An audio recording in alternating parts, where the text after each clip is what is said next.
yeah, I would probably either plant myself or I would like to donate my organs. Have you For the thought? better. So if you donate your organs, where have you thought about your final resting place? I'm taking notes now, by the way. How would you like? Resting place. Do you want to? You know, because my heart is really like my home is here in my heart, so I don't have a place where I feel like I need to return to. I can be anywhere. Yeah. Because Death has always been a certainty. that's what I like about Angjolie. It has to be a celebration. Endless topics that we can talk about. Dying to meet you. Welcome to my podcast. Welcome to my podcast. And today we have a special guest, Livy von Go. Livy, I have been dying to meet you. Thank you for having me on board. This is such a pleasure. I'm happy to be here. Yeah. Thank you. I know Livy for so many years, and in fact, I think the first time we got connected was really about the work that she was doing. And I'm really glad that, even today, as we were talking before the show, there were so many things that, it's endless topics that we can talk about. And I'm very glad that you were here today. And I know that, Livy is in the creative background. She has been a video producer and also director for brand development. So, Livy, tell me more and tell the audience more about what you do. So, I'll tell you a bit of everything that I do. How I put food on the table is I'm a video producer and director. So I own my own company called Cine Pluto, and we're based in Singapore, but we work all over the region. And we work mostly with brands to come up with content that will help to promote whatever product they're doing or service that they're providing. And we come up with creative concepts to communicate that. So maybe tell us more about, how do you get into the creative industry and how did it all started for you? Okay, good question. And I'm glad you asked because I guess we've only really been talking about my video side of things, right? My creative video side of things. So how it all started, it came from a unlikely place. So before all this, I was actually studying to be a design student. Okay. Yeah, industrial design. Oh, wow. I know. Yeah, I didn't tell you that, I think.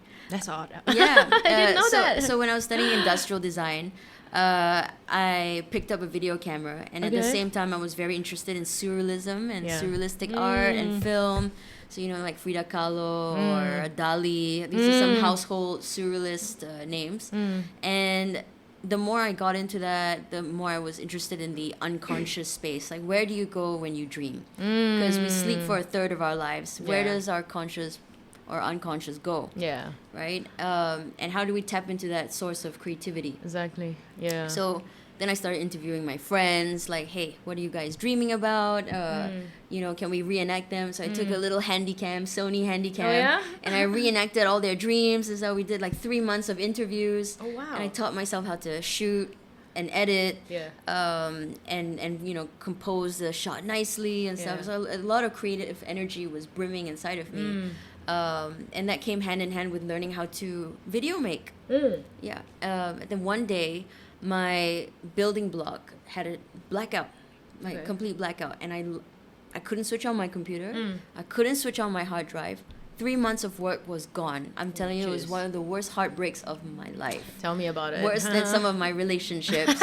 So, we ask all our guests, like, what have you ever, fantasized or, ever thought about how your funeral, your farewell would be, ever? I have. I'm gonna be honest. I have thought about it. I've really envisioned it. So I'll start with how I do every birthday party, or I try to at least. So my birthday falls just before Halloween. Okay. So it's Halloween Eve, and what does everybody do on Halloween Eve? They dress up as either something scary or something raunchy, whatever it is, right? They dress up. And so it's a good excuse to persuade everyone, hey, can you dress up for my birthday? You're going to be buying stuff anyway.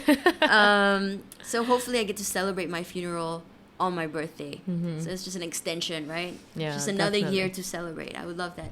I want everybody to dress up. I want to curate the playlist. I want to curate the theme of the funeral.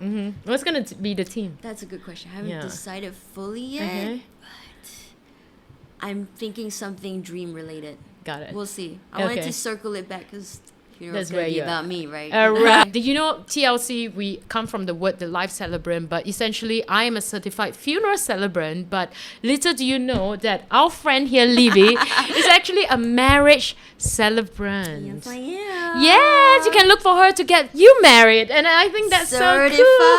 Certified, you know. So life and death, all the big events in your life, marriage, death, we're there for you, man. We got you. You know, I promised the audience earlier that we gotta know what is your latest project that you have, and I think the audience are dying to know. Okay. You should tell us. Since you are dying to know. I'm dying to know. So actually just over the last 2 days, I was shooting for a sexual wellness company, and they make vibrators. So a lot of the work that I do, I try to be progressive in the topics that I cover. Everything from agriculture tech to sexual wellness. So yesterday was about kind of making tutorials for a new product range, a new vibrator product range. Nice. And we couldn't show anything explicit, so a lot of the shots were tongue-in-cheek. Amazing. And I was so happy because the clients were really engaged with the project and being on shoot. And they stayed all the way for both days. That was very surprising. That's lovely. So many people like the whole team was super, and they were in sync, and we had so much fun together.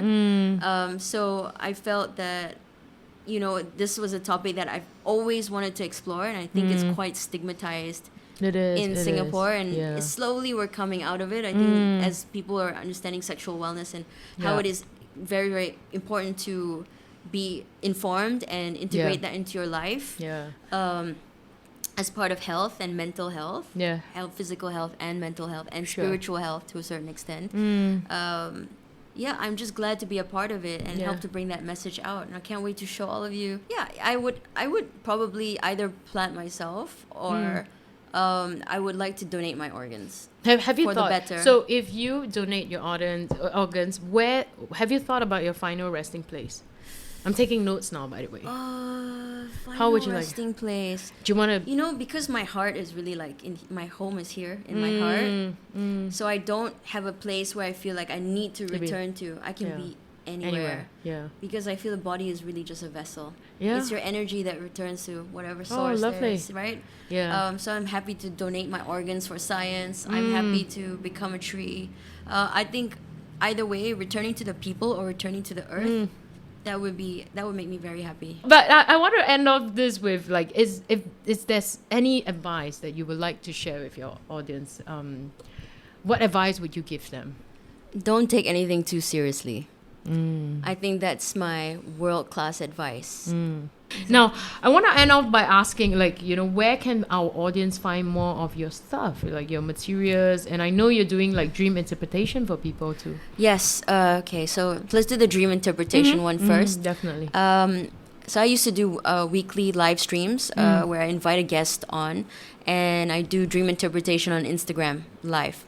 Okay, so you can catch some of the recaps there. Right now, I've been doing some workshops and collaborations. So we did collaboration with a bar where we would interpret people's dreams and turn them into cocktails and elixirs. So they called it dream elixirs. It was quite fun. Nice. Or hotel collabs where I would do like multiple dreams in one night in a hotel room. So things like that. Conducting workshops to help people recall their dreams better and interpret them. Because it's really a untapped source of creativity. Absolutely. And way of knowing yourself better and self-discovery, right?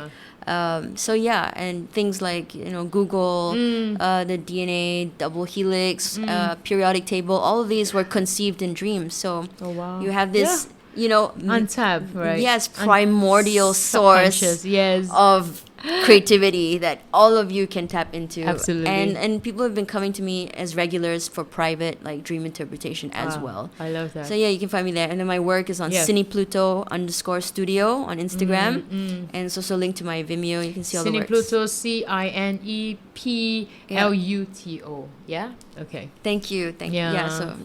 That's me in a nutshell. Yes, and look out for that sexual wellness video. It will be out. It will be out. Yes. But thank you so much for listening in today. We are so glad, to take this on Thank to you our for podcast. having me. Yeah, thank you, Livy. Thank you for sharing your wisdom, and we will see you and hear you for the next podcast. Thank you. Bye. Death has always been a certainty. That's what I like about Angjolie. It has to be a celebration. Endless topics that we can talk about. Whatever you leave behind, that's the impact that you leave on